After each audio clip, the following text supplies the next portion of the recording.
do presidente do Congresso Nacional e de outras instituições. Ele, desde o início da gestão dele, teve esse trabalho de ir atrás de apoio, porque sabia que haveria questionamento exatamente no pós-eleitoral.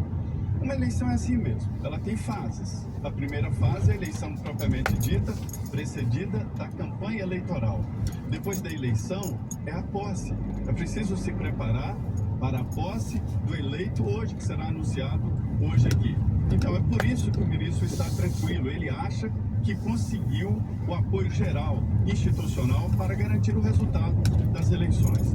Eu entendo que questionar as urnas eletrônicas, o sistema eleitoral, isso é assunto passado. Não se pode questionar. E aí, anular as eleições? Não. Este é o processo que temos, esta é a legislação. Tem que ser através das urnas, já está sendo através das urnas. Então, não há como questionar. Sobre a transparência, entendo que sim. O voto, ele é inauditável por ser secreto. Não se pode auditar uma situação secreta. E como é que esta auditagem do voto é ir no BU, o boletim de urnas? E muitos vão fazer esta auditoria. O Ministério da Defesa, o Tribunal de Contas da União e principalmente o partido político. O partido recebe dinheiro público para isso, para fazer esta auditagem. Em cidades menores, ali de 200 mil habitantes até, todos sabem do resultado antes da Justiça Eleitoral. Sabe por quê? Fotografam os boletins de urna e lá eles descobrem lá rapidamente quem ganhou e quem perdeu. É comum no interior a comemoração ou mesmo assumir a derrota antes dos votos chegarem à Justiça Eleitoral. Como consegue? Fotografando e fazendo esta auditagem particular nos boletins de urna que estão fixados nas portas das sessões eleitorais. Não dá para dizer que houve fraude, que é falta de transparência. A transparência está em cada urna. Vou lembrar mais uma vez, aqui no TSE não acontece nenhuma apuração. Aqui não apura voto. Aqui faz a totalização dos votos. E você pode confirmar a sua urna, a sua sessão eleitoral e confirma com os boletins daqui do TSE. Se houver discrepância, aí sim, olha, foi por quê. Então é assim, e é a legislação que temos, é o modelo que temos, e não dá mais para criticar, para questionar, porque já houve a votação em todo o país e tudo já está acontecendo, né? Então é isso, ele está seguro porque foi atrás de instituições para garantir a posse. Tá certo, Zé Maria Trindade, daqui a pouco mais análise, mais opinião, sem perder tempo. Voltamos a São Paulo, Camila Yunes, nossa repórter, está no Tribunal Regional Eleitoral, vai trazer mais informações, atualizações. Camila, tem um novo boletim, quais são seus destaques? Tem sim, Daniel. Acabou de sair um boletim aqui do TRE com relação à substituição das urnas eletrônicas no estado de São Paulo. Das 115.510 urnas, a gente teve 363 substituições de urnas eletrônicas. Todas essas substituições foram feitas por outras urnas eletrônicas, o que representa aí um total de 0,31% dessas urnas. Só fazendo uma retificação com relação à última entrada que eu fiz, Daniel, o prefeito que foi detido por boca de urna foi o prefeito de Bocaina, Marco Antônio Gir, conhecido como Pipoca. Ele foi reconhecido, foi flagrado pelo chefe do cartório eleitoral distribuindo santinhos, o que é proibido no dia de hoje, é proibido fazer boca de urna e a pessoa pode ser detida. Então ele foi detido por boca de urna, o prefeito de Bocaina. Então essas são as atualizações que a gente tem aqui do TRE com relação ao balanço das urnas. Já a gente tem também o fechamento das urnas e aí começa todo o balanço com relação à apuração, Daniel. Exatamente, Camila. O presidente do TSE, Alexandre de Moraes, falou sobre as firmas que estão sendo identificadas em muitas capitais e disse que não há uma relação com o processo que envolve a biometria. Disse que provavelmente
paciência que você vai conseguir depositar o teu voto na urna, que é o que importa. A gente continua o nosso giro de repórteres. Vamos a Florianópolis, cidade litorânea, um dos principais destinos turísticos do Brasil, capital de Santa Catarina. Vamos conversar com o repórter Matheus Tiesen, ou seria Tiesen, ele vai me falar exatamente qual é a pronúncia do seu sobrenome. Matheus, bem-vindo. Seus detalhes, suas informações e a pronúncia do seu sobrenome, hein? Dizem, Daniel. Boa tarde a você, todo mundo que nos acompanha aqui na Jovem Pan, falando aqui diretamente de Florianópolis, exatamente do Distrito Federal de Santa Catarina. Com isso, que é um dos principais pontos de votação aqui na capital catarinense, cerca aí de 5 mil pessoas que estão aptas a votar aqui no IFSC. Nesse momento aqui, o movimento é bastante tranquilo aqui nesse local. Agora, durante a manhã, muita movimentação, muita gente reclamando aí das filas, da demora para a gente poder votar. Hoje, pelo dia de hoje, circulando diversos pontos aqui na capital catarinense, no colégio de aplicação, por exemplo, que fica anexo à UFSC, Universidade Federal de Santa Catarina. As filas duraram o dia inteiro. Houve relatos de eleitores que demoraram aí mais de 2 horas para poder votar. Florianópolis aqui, inclusive, que é o segundo maior colégio eleitoral de Santa Catarina, por cerca de 400 mil eleitores, fica atrás apenas de Joinville, no norte do estado, que tem 430 mil eleitores. Bom, os candidatos ao governo aqui de Santa Catarina já votaram durante a parte da manhã. O candidato Espiridiano, por exemplo, progressistas, foi o primeiro a votar, votou logo às 8 horas da manhã, lá na escola Presidente Roosevelt, que fica lá no bairro Coqueiros, região continental de Florianópolis. O candidato Jorginho Melo, o candidato do PL, votou lá em Erval do Oeste, cidade que fica no meio oeste de Santa Catarina, aí, mais ou menos 400 quilômetros aqui da capital catarinense. O candidato Jean Loureiro, do União Brasil, votou aqui em Florianópolis, no colégio catarinense, fica bem no centro da cidade, por volta de 10h30, 10h40, mais ou menos. O candidato Décio Lima, do PT, votou lá em Blumenau, cidade que fica no Vale do Itajaí, também é mais ou menos 150 quilômetros aqui de Florianópolis, votou por volta das 10h30 da manhã, também encontrou bastante fila por lá. Por fim, Carlos Moisés, candidato do Republicanos, candidato à reeleição do governo de Santa Catarina, votou em Tubarão, lá no sul do estado, também cerca de 150 quilômetros aqui da capital catarinense, votou por volta das 10h30 da manhã, também encontrou bastante fila por lá. A gente segue acompanhando a situação aqui em Florianópolis, movimentação um pouco mais tranquila agora nessa metade de tarde, mas alguns pontos ainda seguem com bastante movimento, bastante fila para quem quer votar por hoje. É isso, Matheus Tiesen, da Jovem Pan News Florianópolis, trazendo todas as informações do dia por lá. Muito bem, a gente volta então com os nossos comentaristas. Vamos chamar o Rodrigo Constantino. Constantino, a gente vê aí na eleição deste ano, nos estados, a disputa está muito acirrada em vários lugares, em várias capitais. Como deve ser a renovação aí para governador? Qual é a sua expectativa esse ano? Cláudia, de fato está apertado em vários estados, né? E uma coisa que chamou atenção, que está circulando muito nas redes sociais, é o que o próprio presidente Bolsonaro chama de data-povo, né? Nós vimos, por exemplo, em Minas Gerais, o Calil, que é o candidato apoiado pelo ex-presidente Lula, sendo hostilizado, vaiado ali enquanto ia votar. Nós vimos o presidente do Congresso, o presidente do Senado, o senador Rodrigo Pacheco, passar pela mesma situação constrangedora. Ele que tem sido aí o principal nome responsável por blindar ministros ativistas do Supremo em relação a vários processos de impeachment que estão no Senado. Então, o data-povo está mostrando até aqui uma insatisfação da população, dos eleitores, em relação à postura de vários desses candidatos ou políticos que, de certa maneira, nas pesquisas não mostram isso, ou então a própria imprensa, a velha imprensa, tampouco captura essa insatisfação, essa indignação até da população com esses nomes. Então, a minha expectativa é de que vai haver renovação, sim, vários estados vão trocar governos, né, e tem que trocar para melhor mesmo, porque, de novo, tem muita gente fazendo um serviço podre na política brasileira hoje.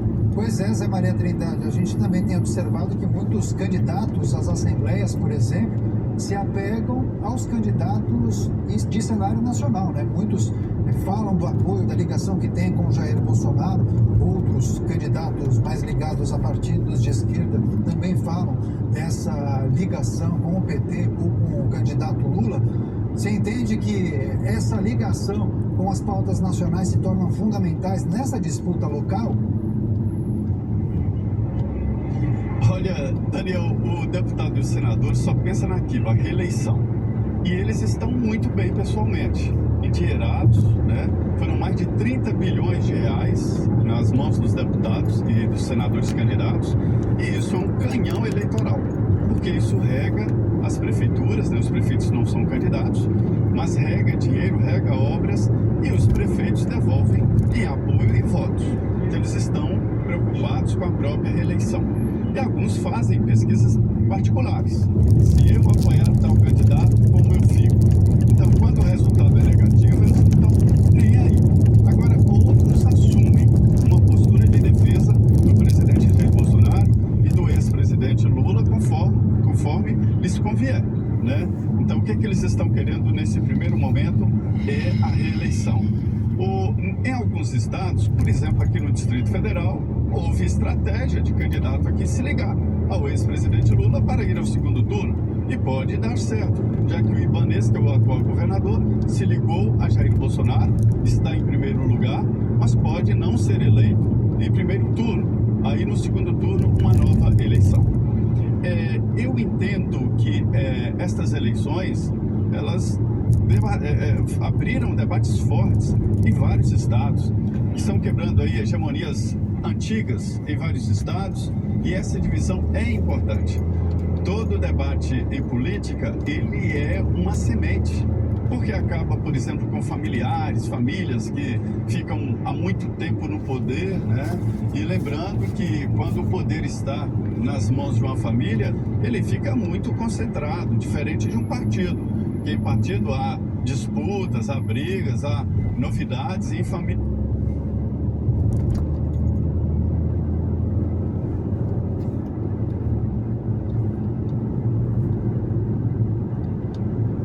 não se briga, não se discute, e ninguém pode entrar na família, para se ter uma ideia. Então eu acho que as eleições, a gente presta muita atenção sim na política nacional, né? Mas nos governos estaduais há demonstrações claras de que haverá mudanças, e isso, Daniel, é sim muito importante. Gostaria de saber da Zoe aí. Zoe, em 2018 a gente teve uma profusão aí de puxadores de voto. Qual a expectativa para esse ano?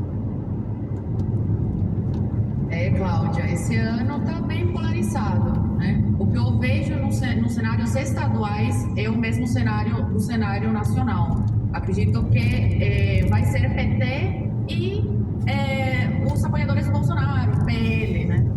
Por exemplo, em São Paulo sempre foi o teatro das tesouras, PSDB e PT. Esse ano é uma coisa histórica, né? O Tarcísio tem grandes chances de ir para o segundo turno. E isso pelo apoio do presidente Bolsonaro, do PL. Então é nítido, né? Essa polarização hoje, né? Tá parecendo a Copa do Mundo, Cláudia. Eu tô chocada com os vídeos que eu estou recebendo aqui, né? Ruas lotadas de verde e amarelo, as pessoas gritando, comemorando, como se fosse a Copa do Mundo. E estamos em época de Copa do Mundo, só que as pessoas não estão falando sobre isso. As pessoas estão falando de eleição. Então, um momento histórico, onde as pessoas estão deixando de lado essa questão do futebol e se preocupando de fato com a política do seu país. Em outros anos, as pessoas não sabiam para quem votavam, para senador, para deputado, para governador. Iam lá, colocavam o voto na hora, pegavam de qualquer pessoa na sessão eleitoral e votavam. Hoje, as pessoas estão tendo essa responsabilidade de ir atrás do seu candidato para ver de fato as bandeiras que defende, se estão com o candidato à presidência, né, que eles apoiam, que no caso agora é o PT, com o PL, né, que é a polarização. Então as pessoas estão adquirindo essa cultura de ir atrás de informação antes de votar e assim quebrar essa polarização que antes tinha, que era só um lado, que era só o PT, né, e o PSDB. Agora estão trazendo um novo cenário para o Brasil. É isso, daqui a pouco muito mais opinião aqui nessa cobertura especial da Jovem Pan News. A gente segue com o nosso giro com os repórteres de norte a sul do país, trazendo todas as notícias e as informações desse processo eleitoral. No interior de São Paulo, a movimentação também está grande, com longas filas pela tarde. Vamos conversar ao vivo com o repórter Adilson Breviglieri, em Presidente Prudente. Adilson, bem-vindo. Conta pra gente quais os destaques da cidade, hein? Olá, boa tarde a você que acompanha a Jovem Pan em todo o Brasil, neste dia tão importante para todo o Brasil. Olha, Presidente Prudente é uma cidade que fica a 546 quilômetros da capital de São Paulo. De acordo com os dados do TSE, a nossa cidade conta com exatos 178.309 eleitores que estão aptos a poder votar hoje, neste dia tão importante. No total, 150.278 realizaram biometria, ou seja, 84,28%. Porém, ela não seria aplicada este ano por conta da pandemia, do coronavírus, ou talvez até mesmo que não daria tempo para poder o sistema funcionar dentro dessa forma. Mas não é o que nós estamos vendo, né? A biometria está, de uma certa forma, atrapalhando muito nas zonas eleitorais aqui em Presidente Prudente. Muita gente que preferiu votar depois do almoço estão se surpreendendo com as grandes filas que estão encontrando em todas as zonas eleitorais. Pois é, em 4 anos, a cidade de Prudente, nesse período, da última eleição até hoje, ela acabou ganhando 9.016 novos eleitores. Os números são parte das estatísticas que foram divulgadas pelo TSE em relação ao perfil das pessoas aptas a votar nessas eleições. Quando são escolhidos prefeitos, quando são escolhidos presidente, governadores, enfim. Esse número não seria tão expressivo para que pudesse ocasionar as filas, né? E a gente fica perguntando, porque nas últimas apurações, nós que trabalhamos na imprensa, nós tivemos um problema muito sério com a divulgação dos dados e as informações pelo TSE. Nós ficamos parados sem poder divulgar. E esse parece que vai ser também mais um motivo este ano, nessas eleições, para a gente também ter dificuldade de divulgar os resultados das urnas que estão acontecendo nessas eleições. Adilson Brevileri, de Presidente Prudente, para a Jovem Pan. Perfeito, muito obrigado pelas informações e ficamos surpreendidos com as imagens de Presidente Prudente, filas enormes, assim como já trouxemos a informação de filas também que surpreenderam em várias outras cidades do país. Daqui a pouco mais informações do interior paulista.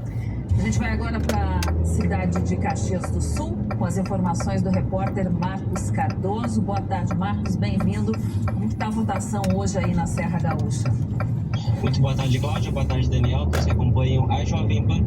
Caxias do Sul, diferente do que outras cidades do Rio Grande do Sul e também do resto do Brasil. Agora há pouco estávamos com as imagens de Presidente Prudente com bastante lentidão. Caxias do Sul está com um tempo médio de cerca de 30 minutos das pessoas na fila. Claro, alguns outros locais apresentam média de 1 hora também nas filas para exercer o seu direito a voto. Mas estamos falando também do segundo maior colégio eleitoral do Rio Grande do Sul, com cerca de 343 mil eleitores aptos a irem às urnas neste domingo. Então estamos falando de um colégio eleitoral muito grande e que tudo tem decorrendo muito bem aqui em Caxias do Sul. Essa demora também na fila, como eu falei anteriormente, de cerca de 30 minutos a 1 hora, é muito decorrente do que vocês já estavam falando anteriormente. Também os nossos outros repórteres da Jovem Pan vieram entrando em outras passagens falando, é muito em virtude da biometria. A biometria tem sido, digamos assim, o maior vilão aqui em Caxias do Sul nessas questões de filas. Questão também, nós tivemos aqui 1.094 urnas em Caxias do Sul, espalhadas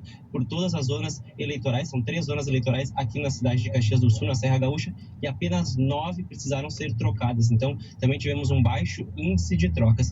Questões relacionadas à segurança pública e também crimes eleitorais. Conversei agora há pouco com o Tenente-Coronel Emerson Ubirajara, ele que responde pelo 12º Batalhão de Polícia Militar aqui em Caxias do Sul. Tivemos apenas uma situação em 10 chamados. Então, foram 10 chamados de possíveis casos ligados a crimes eleitorais. Entretanto, apenas um se configurou e vai ser oferecido uma denúncia. Então, se tratava de um carro de som, 2 carros de som que estavam muito altos, também fazendo possíveis campanhas. Então, os carros foram identificados, assim como as placas e também os condutores desses veículos.